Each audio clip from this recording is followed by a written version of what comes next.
Thank you. And as the protests continue throughout Metro Atlanta, discussions are now underway to create legislation to spark big picture policy change. Today, faith leaders from multiple denominations held a virtual press conference calling for a hate crime bill. Beth Yates, she joins us live with all the details. Beth, good afternoon. Good afternoon, Sean. Well, I'm at Piedmont Park on the other side of the park from our reporter Brittany Miller, and behind me you can see the crowds continuing to grow. And this group here tells me they're not just here because they're wanting to make noise, but they say they want to initiate change, and that's exactly what the faith leaders spoke about today in their press conference, calling on the lawmakers to stop and create a hate crime legislation. Black lives matter! Black lives matter!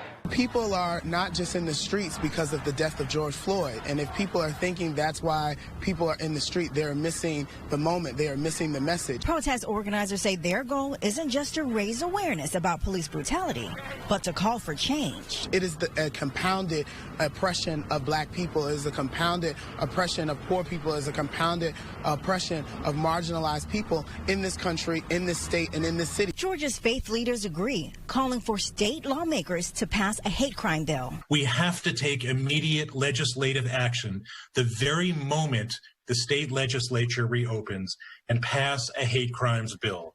It is a national embarrassment to be one of 4 states in our nation that cannot enact a meaningful hate crimes piece of legislation. And there's also legislation in the works on a federal level. Congressman Hank Johnson has proposed 3 bills he hopes will provide police accountability. He's proposed the police accountability bill, the grand jury reform bill, and then he also has a bill for a cooling off period.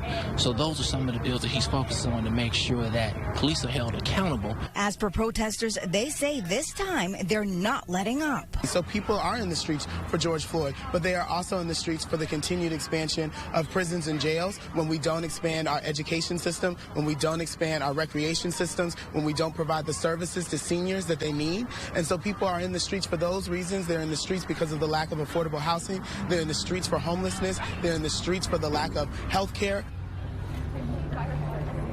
Now, the hate crime bill has already passed the House. The legislative session begins on June 15th, and state faith leaders are hoping at that time the Senate will follow suit and pass